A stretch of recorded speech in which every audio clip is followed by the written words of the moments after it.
ማናባሽ ስለሆንሽ ነው የምታስፈራሪ? ምን? አንቺ ነሽ እኔን የምታስፈራሪ? ኧረ እኔ ከቤት አልወጣሁም። ወንድሜ እባክህ ተረጋጋ።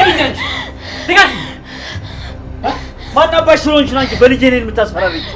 ምን ማለት ነው? ምንም አላደረግሽም። ባበላው ባጠጣው ቤቴ ባስጠጋው ይሄ ነው ውለታዬ?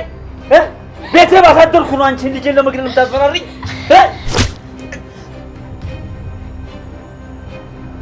ወንድሜ ተረፍክ እንዴ?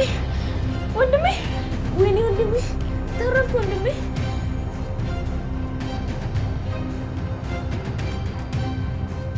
አንቺ የተረገምሽ እንዴት አባትሽን ትመጪዋለሽ? ይሄ አባቴ አይደለም። እንደዚህ አይነት አባቴ የለኝም። እሱን ብዙ ጊዜ ነግሬሻለሁ። አሁንም ደግሜ እነግርሻለሁ። አንቺ በጭራሽ ልጄ መሆን አትችይም። እሱ ማሰብ የነበረብህ ከእናቴ ጋር ከመተኛትህ በፊት ነው። ወንድሜ ቆይ ደህና ነህ? ተጎዳህ እንዴ?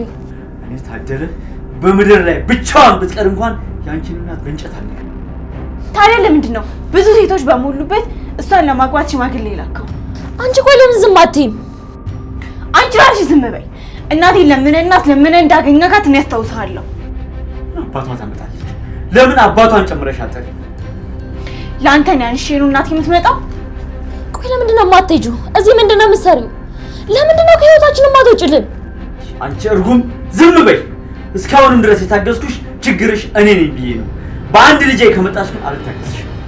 ስጀመር እኔ ማንንም አላስፈራራሁም። ስራ ያስፈራራውን ለማስፈራራት እኔ ጊዜን አላባከንም። ቆይ ለምንድን ነው የምትዋሺው? ሽጉጥ ደቅኖ ራሄልን እገላታለሁ ብሎ ያስፈራራው ማን ነው? እኔ ምን አቅልሻለሁ? ማንም ይሁን ማን ልጄን ጫፏን ቢነካት በቁምሽ ነው ማቃጠልሽ። ልጅህን የመጠበቅ ግዴታ ያንተ እንጂ የኔ አይደለም። እሱን አንቺ አትነግሪኝ። አንቺ ግን በጭራሽ በማያዋጣሽ መንገድ ነው የመጣሽው። አንድ ልጄን እጠብቃታለሁ፣ ለእሷ ደግሞ ህይወቴን እሰጣታለሁ።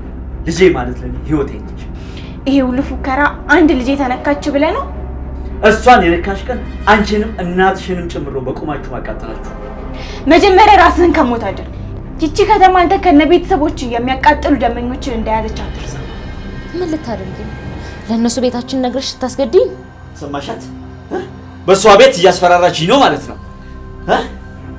ታዲያ እግሬ ስራን በረክካለሁ ያልሽው በእነሱ ልታስፈራሪው ነው?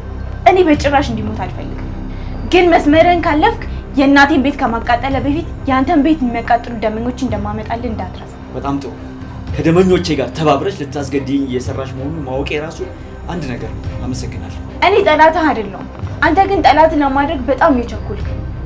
ያንተም ሆነ የቤተሰብ መጥፊያ የሚሆነው እኔ አንተ ጠላት የሆንኩ ቀን። አንቺ ዝጊ፣ ቤተሰቤን አትጥሪ እሺ? የኔ ቤተሰቦች ባንቺ አፋይተ። ወንድሜ እባክህን ተረጋጋ። ስማ፣ ያንተ ቤተሰብ እስካሁን ድረስ ያለው በእኔ ፍላጎት እንደሆነ ለምን ተረሳለህ? አስፈላጊ ከሆነ በአንድ ደቂቃ ውስጥ አንተንም እንደኔ ከቤት አውጥታ እንድትጥል አድርጋለሁ። ብቻ እስካሁን ታደርጊው ነበረ።